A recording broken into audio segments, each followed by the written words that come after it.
great. Let's dive in. You're here today because you'd like to hear what my 11 tips are to stay positive and start the rebuilding and the healing process. So that's what we're going to do. I am going to try and be as personal as possible and share things that I am doing myself as well. I think I am by nature a naturally positive person, but it doesn't just happen. And especially when we think of what has been happening around us at the moment, I have to work to stay positive. So I picked up a few things that have helped me. And my real desire today is, as I share some of the things that are working for me, that there may be some of those that you go, oh, that will work for me. I'm going to put that into practice. So that's my strong desire, that that you walk out of here with a couple of things that you feel, right, I can implement this. So I know a lot of you do know me. Some people don't know me. So let me just go ahead and introduce myself. I'm Andy Hofmeyr. That's my family on the left there. Lauren is my wife on the right-hand side. And I've got 3 daughters. I am the thorn amongst the roses at home. And that's really part of my why, which is thriving families to change business owners. I'm passionate about the fact that business owners should be able to run a successful business and lead a thriving family life. So that's my passion. I'm not going to go through everything else on the screen. You can read it there. But the 2 things I just want to make mention, because I'll talk about them later on in the meeting, is at the top. Those 2 sayings, those 2 maxims, whatever you want to call it. There are no ifs in history, and you can't control what happens to you, but you get to decide how you respond. So I'll come back to that a little bit later, but that's part of my armory that gets me through times like this. So yeah, let's dive straight into the tips over here. My whole presentation today is really, I guess you can say, embracing this thing called the Stockdale Paradox. And Admiral James Stockdale was a prisoner of war for 7 years, and he did eventually get out of there. And this is one of the things that he said: you must never confuse faith that you will prevail in the end, which you can never afford to lose, with the discipline to confront the most brutal facts of your current reality, whatever they might be. Now, you can go and Google the Stockdale Paradox and find out a little bit more about it. But for me, this is my personal approach to where we are now, to how I stay positive in that. I cannot just be an optimist and just believe that just everything is going to be right and pretend there is no death happening at the moment. There's no destruction of property. Can't just be an optimist, not an octopus. I need to confront the most brutal facts of my current reality. But at the same time, I need to have faith that I will prevail. And for me, that is a very good summary of how I go about having a positive attitude and starting that rebuild process. So as I unpack these tips, bear in mind that that's the context, that's the approach. Marshall Goldsmith, the world famous executive coach, uses a slightly different term. He talks about having pragmatic optimism, being optimistic, but facing the real truth and reality. So let's bear that in mind, and let's hit the first tip, which is confront the reality. Lockdown, COVID 3rd wave, senseless looting, riots, no electricity for us in the East in the past week. This is the reality that we're in. We cannot pretend that it's not like that. We can't just be positive and wake up every morning and say a few mantras and everything is rosy. No. I personally attended last week a funeral service online of a friend whose father-in-law passed away. Just yesterday, there was a WhatsApp into my life group's WhatsApp list asking that we please pray for a husband of one of the ladies, because she's been called to hospital. Why? To say goodbye to her husband.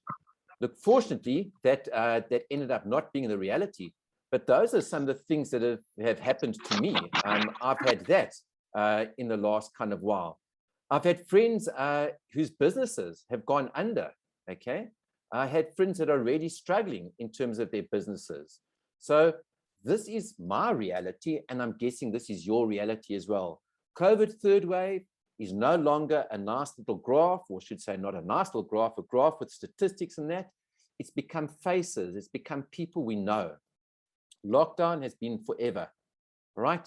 Now, I don't know, and I think a lot of you are from Pretoria area, so maybe you weren't exposed to the senseless looting, the riots that happened in the last couple of weeks. But maybe you're not there, but maybe you know someone else who's in that area. I sat in a board meeting yesterday, a company that's out in the East Rand, and they shut down for 3 days when all that rioting was happening. So there's really stuff happening, tough stuff. And we need to confront the reality, and we need to say it is what it is. Let's not ignore it. It's tough. And let me just say, we can't just put a plaster on it and pretend that it's going to go away, which leads me into my second tip, really, and that is healing is a process, all right? We may go through a variety of emotions. You can see a couple of the emotions listed on that stage. Anxiety, happiness that we're not suffering as much as someone else, maybe a bit of guilt that we felt like that, okay? Depression, man, is it really worth it running a business in South Africa today? Can't I just get a break? I've heard these phrases from many, many people. I just don't have the energy to carry on. What else can go wrong, right? There's no shortage of emotions that we go through, an emotional roller coaster. And we may end up, as you can see on this curve, in different places. Maybe it's denial, right? And we'll talk about denial a little bit later. Maybe it's disillusionment and we don't get past being disillusioned. Or maybe we accept and we move forward, okay? There's a variety of emotions, and we must realize this is not a case of tuning to Andy's 11 tips, and at 1:01 today, we will all have a positive attitude and everything is going to be perfect. It doesn't work like that. So realize that this is a process, that you are going to feel different emotions at different stages, and that's okay. You're entitled to feel different emotions. And it's fine if you perhaps are feeling great, but your partner or your work colleague is not, and they're feeling fear maybe. This is all natural. So we need to get that mindset right, to the positive attitude and rebuilding and rehealing, that this is not an overnight thing. It is a process. We're going to go through different emotions. So let's talk about healing and self-care. Now, what I didn't do, and I probably could have asked you to do, is type up one word and just express one word of how you have felt in the last few weeks. But I'm guessing I would hear words like pissed off, frustrated, disillusioned, just to name a few, lost hope, because these are the emotions I've heard people express to me in conversations. And if you're in the place that you're really hurting and you cannot find your way out yourself, get professional help, okay? Remember, you cannot take care of anyone else, your family, your work, your customers, your staff, if you are not feeling good yourself. So having this positive attitude, expecting your staff to have a positive attitude and you're struggling, isn't going to work. We all know what happens when we get onto the plane, or maybe it's been so long since we've got on a plane, we've all forgotten, but certainly the stewards and the stewardesses tell you when the oxygen masks fall, put it on yourself first and then put it on your child. And there's a reason for that. If you haven't got the oxygen, you've got nothing inside you to help anyone else.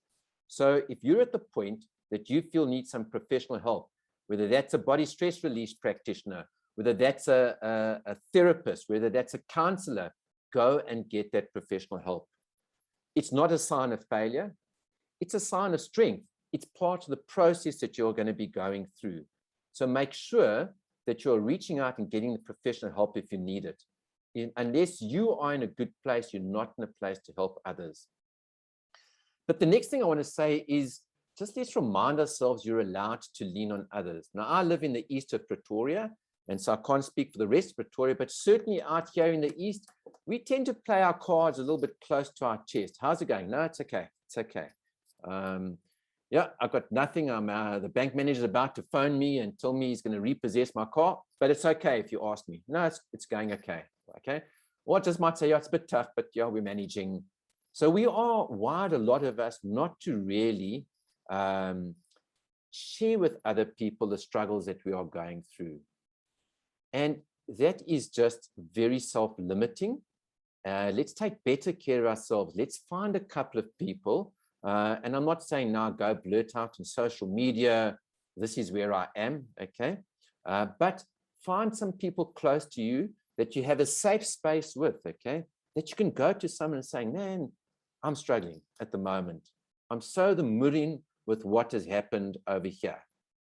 Find that close, those safe people that you can lean into, that you can lean on, that you can say, help me through this, okay? Let's talk about it to people. Now, with the talk about it, I want to say, talking about it can start some of the healing process, okay? And if you've got children at home, the last thing you want to do is pretend nothing is happening at the moment. You're not going to fool them. We've had lockdown since April last year in one or other form. They understand, they haven't been to school. So don't hide it from your children. The fact that there was destruction happening in KwaZulu-Natal, that don't hide it from them. Talk about it, okay?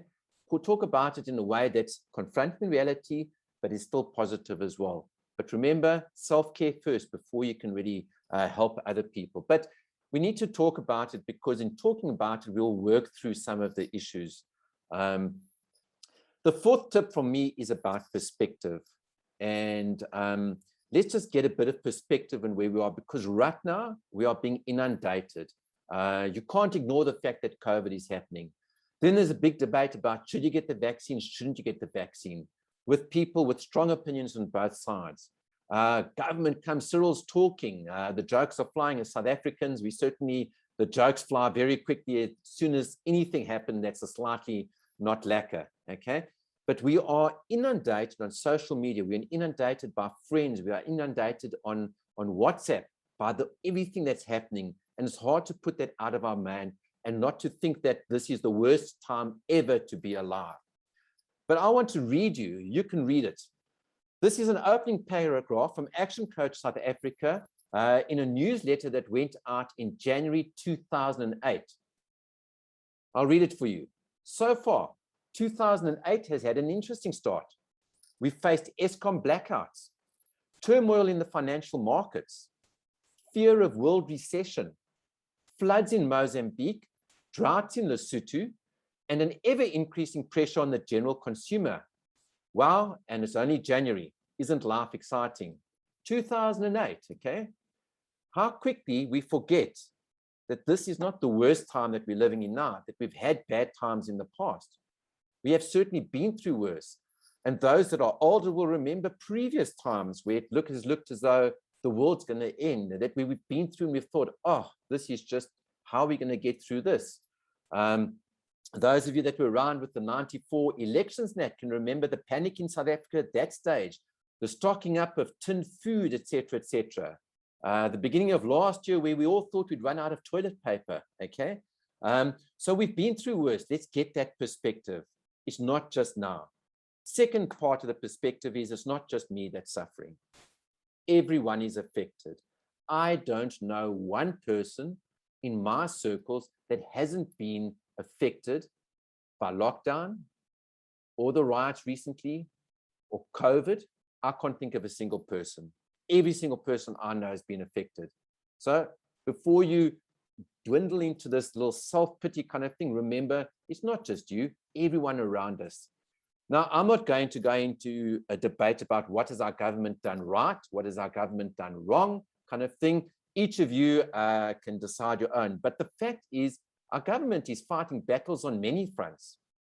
COVID, what to do about COVID, how to roll out the vaccine, which vaccines, energy is going into tackling corruption, or not, depending on your viewpoint.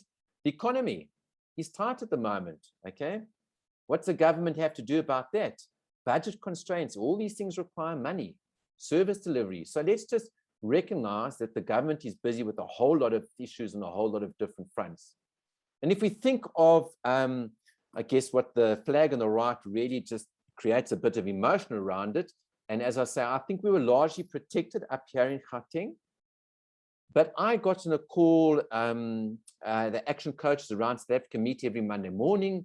And on that Monday morning after the thing had started, so we're talking 2 weeks ago, I think, man, the coaches in KwaZulu-Natal were sharing and saying, it's tough here. We didn't go to sleep last night. We were guarding our suburb. We were guarding our office block, okay? So it was tough. But let's get the perspective. 60 million committed South Africans and maybe a few thousand looters, maybe a little bit more, but actually a drop in the ocean compared to the rest of the committed South Africans that we have. Let's get that perspective. And let's remember, it's not just in South Africa that we are fighting challenges. If you think of it, COVID and lockdown is a worldwide phenomenon. Well, we're all in different stages, but it's not just a South African problem that we're expecting there. If I look at the next slide, let me just go back one. There are some of the scenes from around the world. Who can forget the scenes in Washington, America, one of the mightiest nations in the world, supposedly, had some of the citizens storming government buildings, setting things on fire. And of course, we'll all remember Paris last year, and everyone came out with their "I support Paris" or France on our WhatsApp pics and our Facebook profiles and that sort of thing. Paris, England, a couple of penalties gone wrong in a soccer match, and look what's happening over there. So remember, this is not just South Africa that's facing challenges at this point in time. Let's get that perspective. And here is something I personally use, and judge me if you want to, but I kind of say to myself, there's always someone better off than me, and there's always someone worse off than me. And aren't we by human nature just wired in a way to always think of someone better off than me? There's John down the road. His business doesn't seem to have suffered. There's Jane down the road. No one in their families had COVID at all, okay? There's Jesse. It's all the J's today, okay? Really, what their business took off because they were supplying something that was needed in lockdown last year. There's always someone better off than me. And we forget that we're doing okay. No, we're not too bad. There are people that are worse off than me.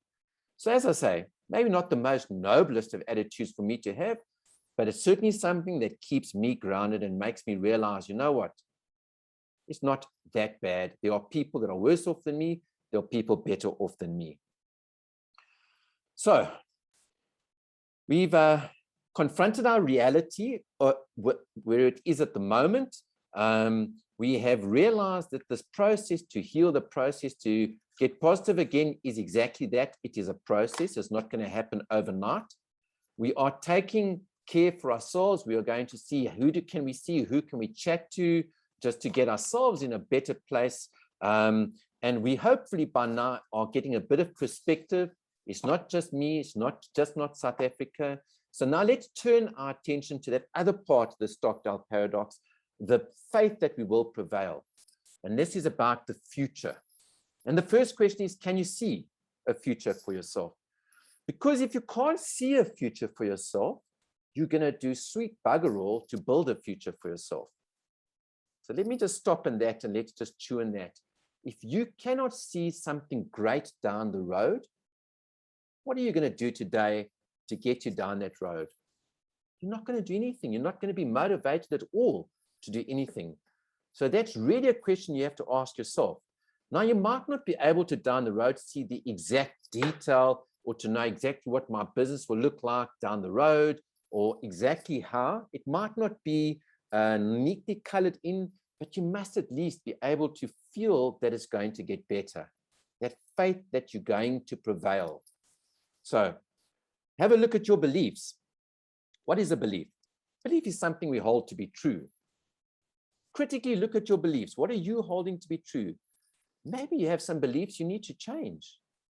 Maybe you have some beliefs that, maybe one of your beliefs is South Africa is the worst place to be. So critically look at that.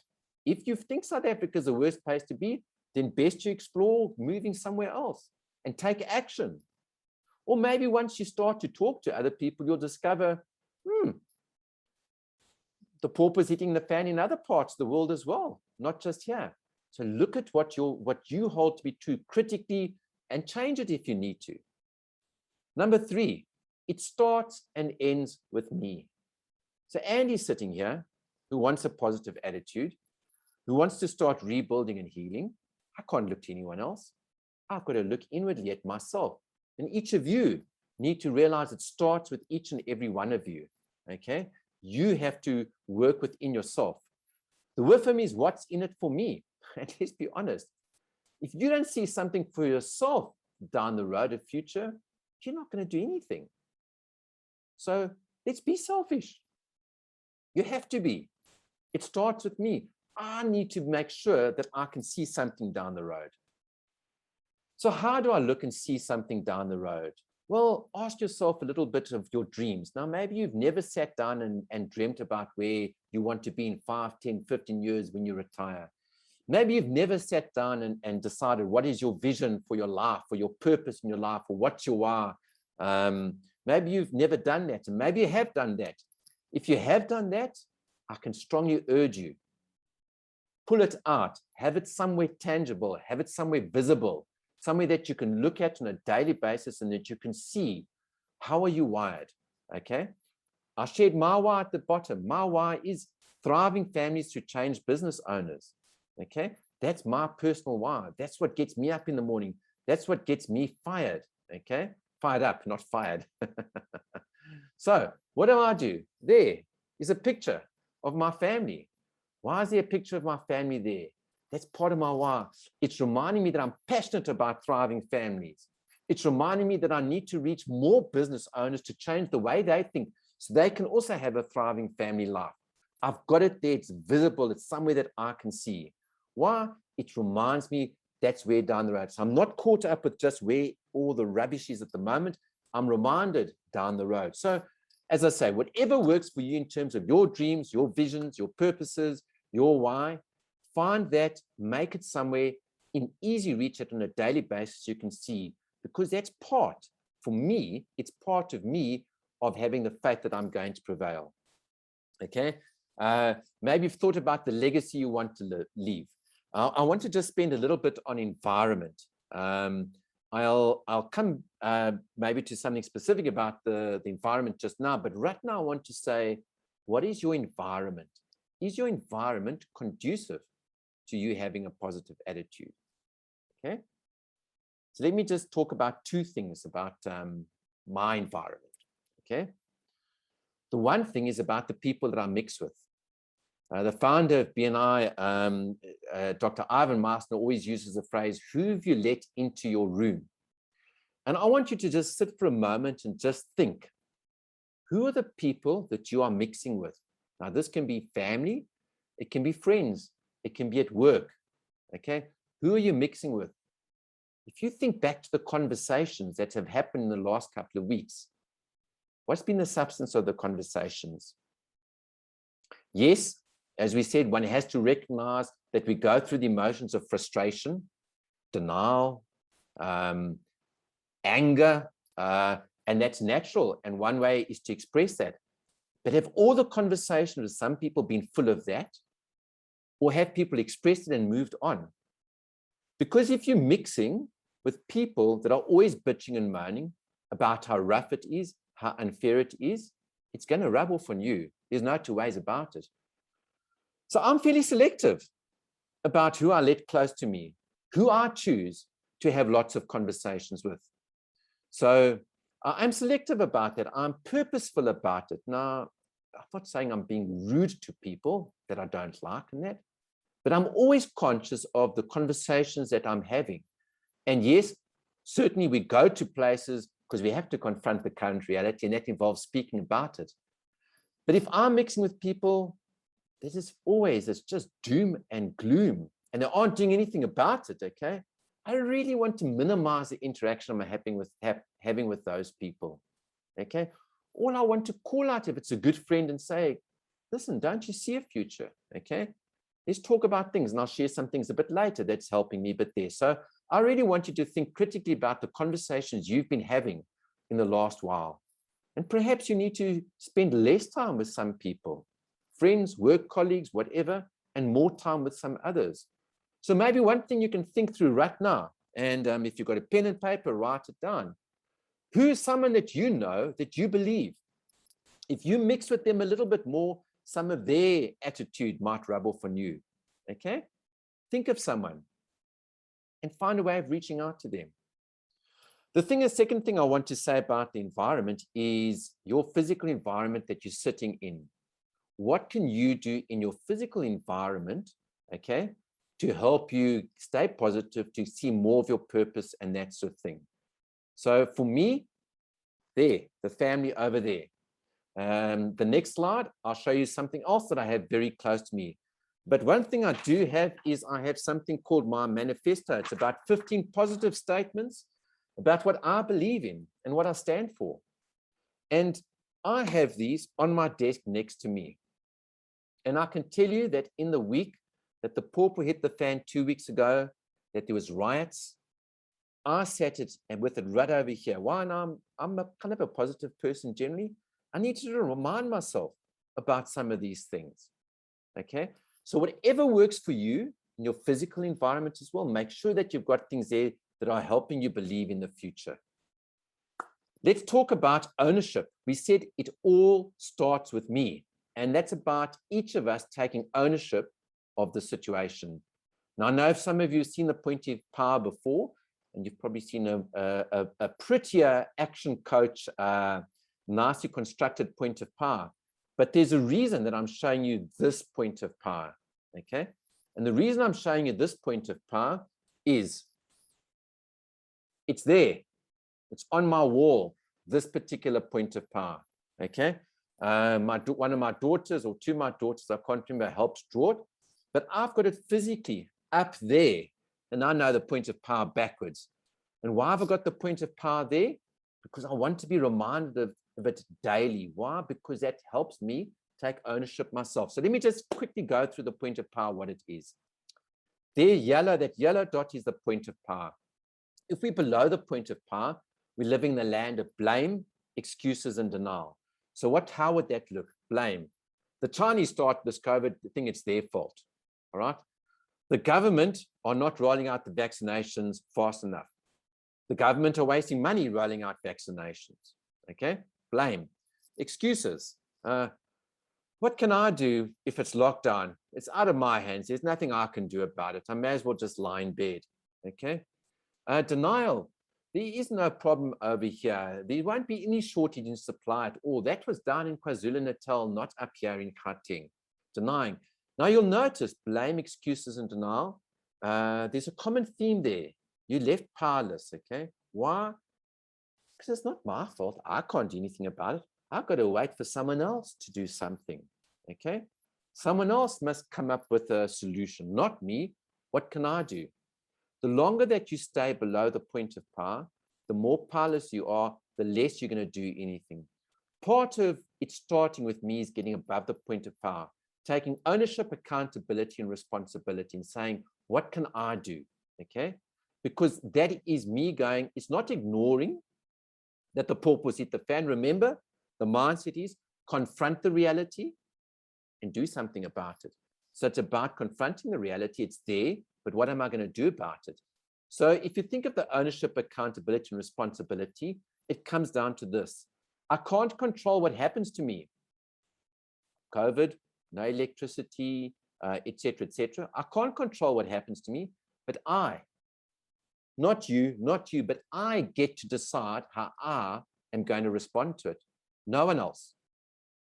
And I have that decision. Okay?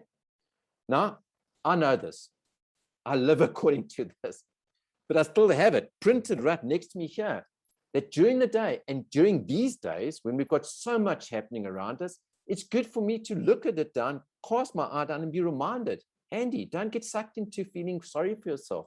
Don't get sucked into that. How am I going to respond? What am I going to do?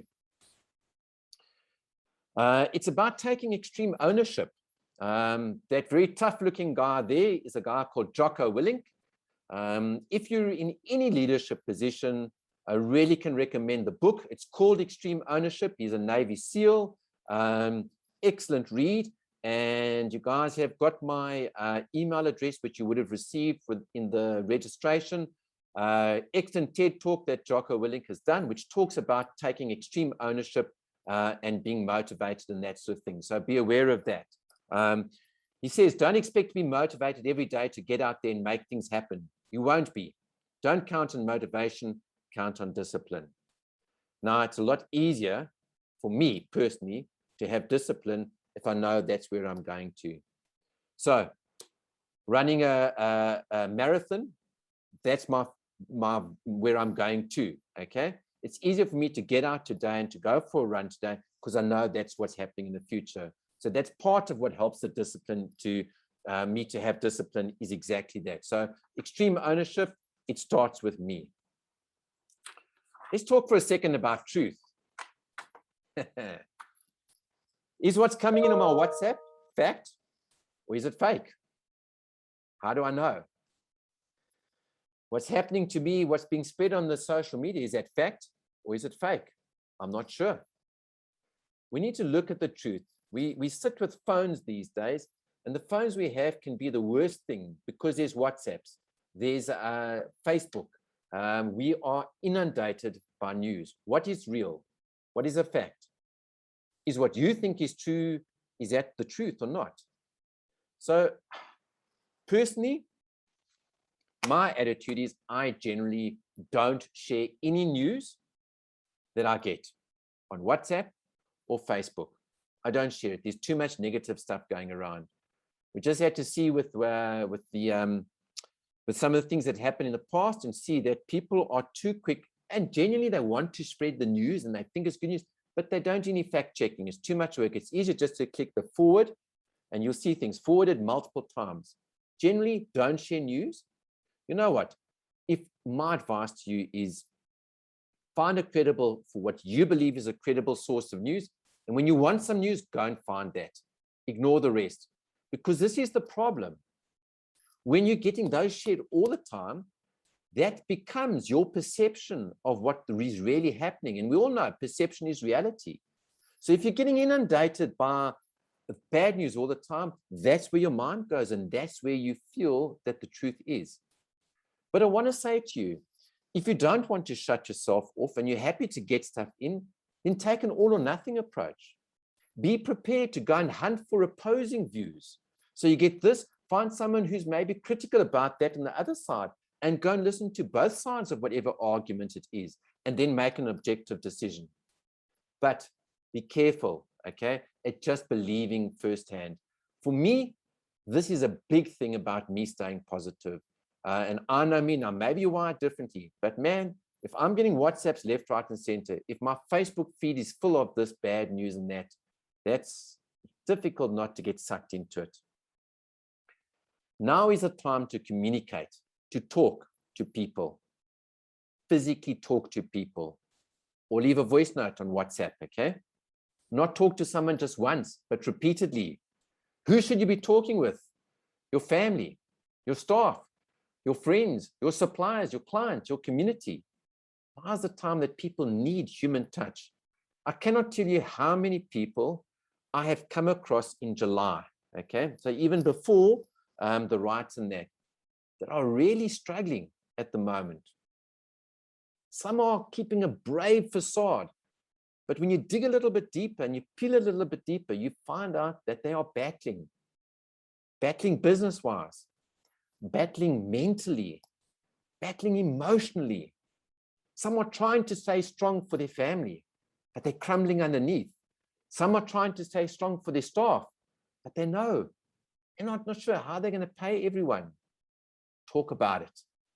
Let's not hide the realities, okay? Let's talk to people.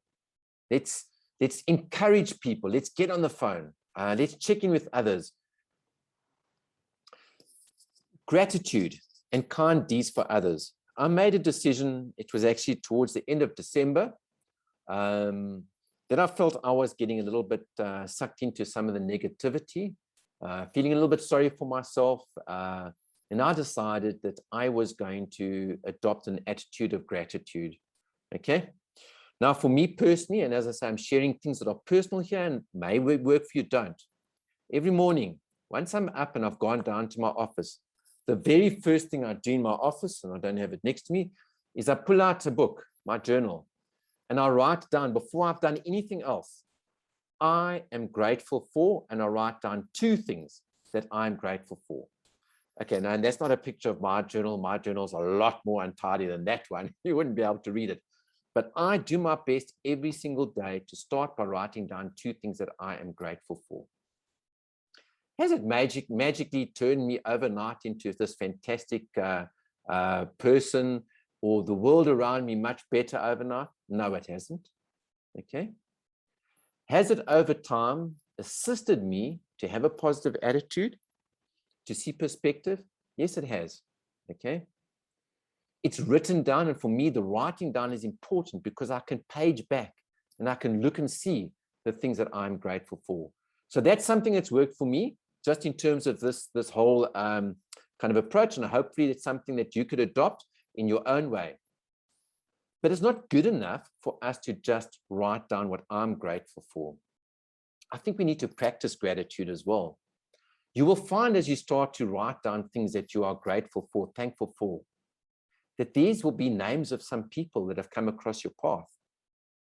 And if that's the case, I want to encourage you. Reach out to them. So if Winnie has said something and I've gone, wow, that's fantastic, okay, and I've written down on my gratitude, what's going to stop me that day sending a WhatsApp to Winnie and saying, Winnie, thanks so much for saying that to me yesterday. You know, got no idea what that meant and how that encouraged me. So I want to really encourage you with this gratitude kind of thing. If you're writing down things where people have helped you, to go then and to talk to them and to say thank you. Let's look at the kind deeds for others. Let's talk about how we can contribute, where we can contribute, who we can contribute with. Because remember, part of this is that if we are working with some other people to contribute to someone, there's something together about feeding off each other. That, you know what, I'm grateful, you're grateful, we're working together. There's some camaraderie there about sending something forth. Now, maybe some of this is tins down to KwaZulu-Natal. Maybe it is slightly differently, and everyone must decide for themselves what it is. But maybe it starts with the people that are in your close circle, your family, your close friends. Where can you reach out to your close friends and just come alongside them, or have that good cup of coffee with them and just say, how's it going? I know your business was taking strain. Are you still taking strain? Where can you do a kind deed for others, okay? And sometimes it's easier to respond to, oh, there's a call from our church to help people in KwaZulu-Natal. Please deposit money into this, or send off tins and drop them off there. Sometimes it's easier to rally for that. And we should be. But I think my challenge today is look at the people that are close to you in your circles, okay? Where can you come alongside someone? Where can you do a kind deed for someone over there? You know, with COVID, there's plenty of opportunity for that. So yeah, and let's not just do this as a one-off. Why can't we do this as a habit, as a continual ongoing thing? So yeah, let's talk a little bit about business planning and what we can be doing now in terms of rebuilding, staying positive in that.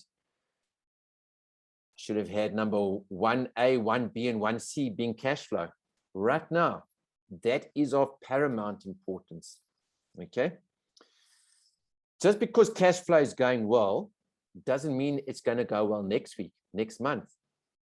If you don't look at your cash flow when times are going well, the pauper is going to hit the time when it's bad, okay? If you haven't got a weekly cash flow projection, you should be doing one. If you don't have one, WhatsApp me, email me afterwards. I have a simple template. I can send you off to a video that teaches you how to fill it in. Start somewhere with it, okay?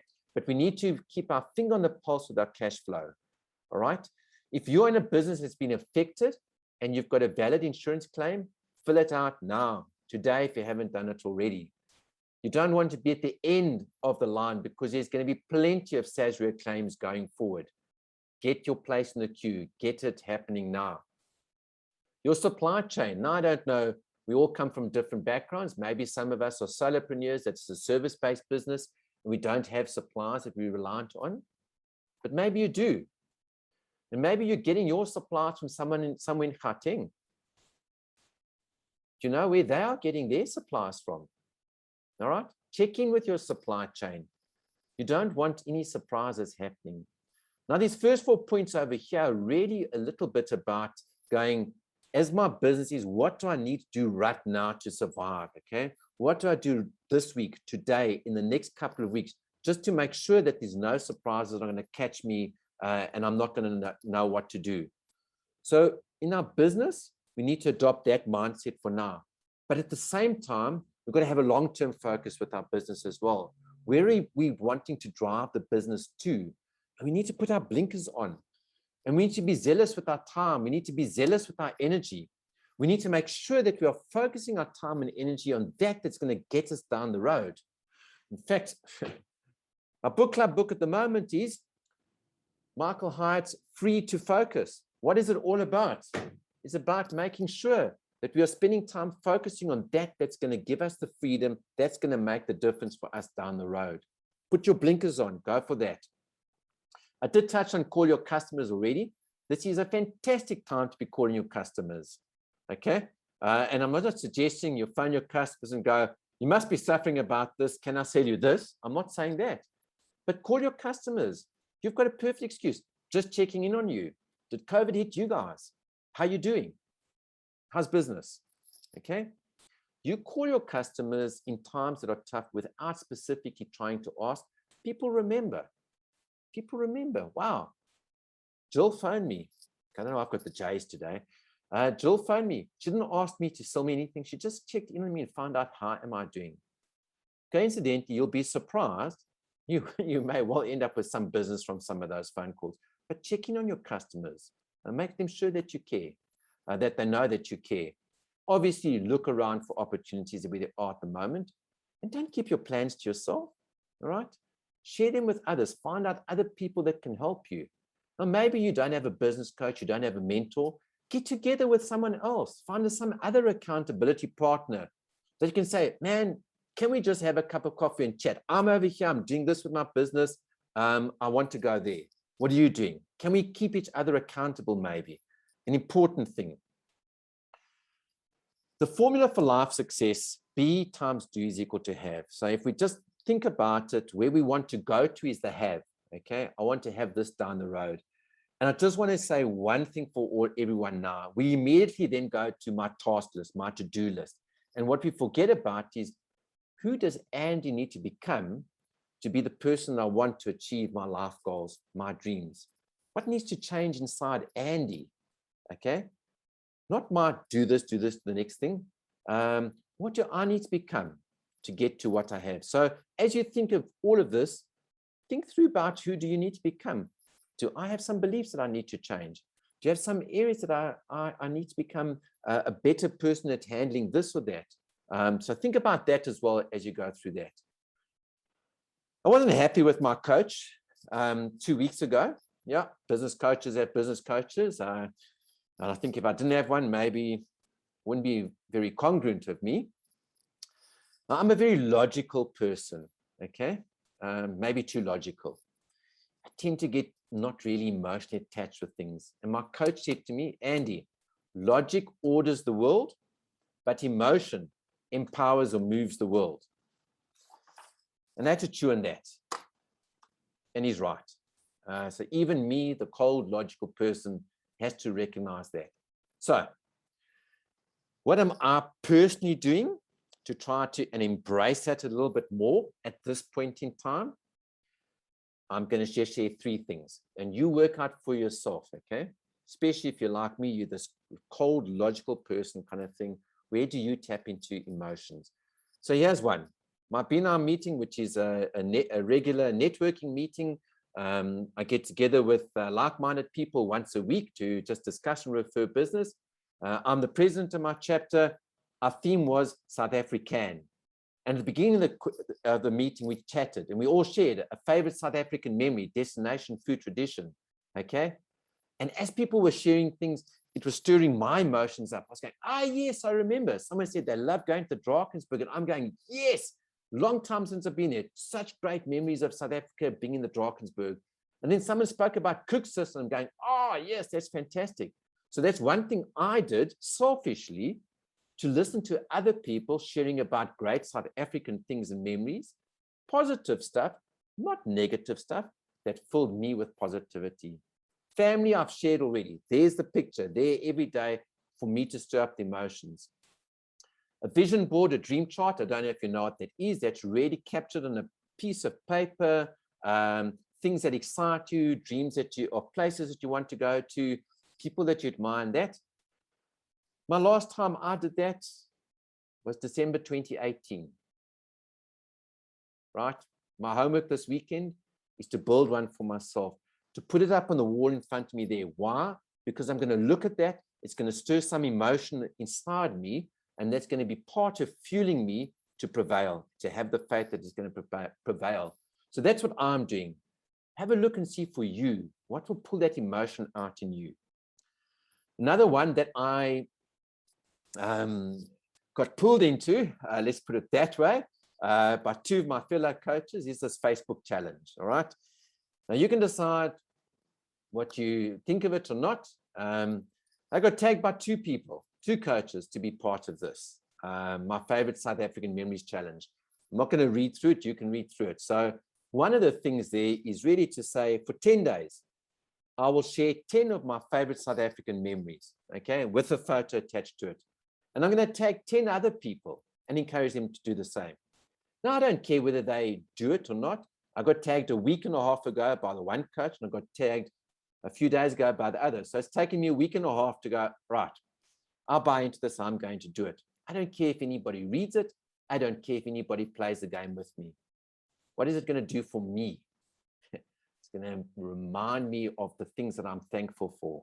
It's going to remind me to be positive. It's going to stir my emotions. So be warned, some of you might be tagging it, and I don't care if you play the game or not, but certainly I am playing the game with that because it's going to feed into me.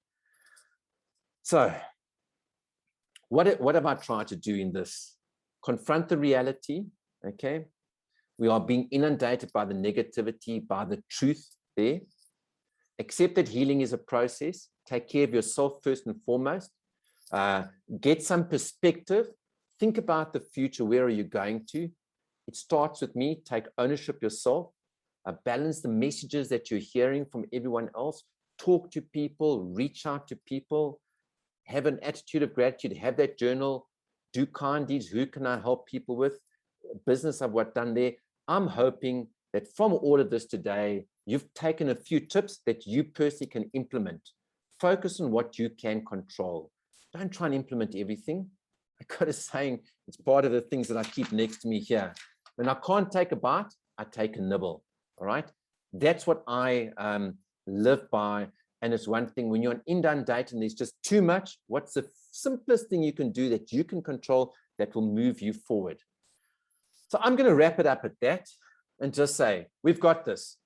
After all, we are South Africans. And I know that sounds corny, but that is the attitude. That's what I believe we are.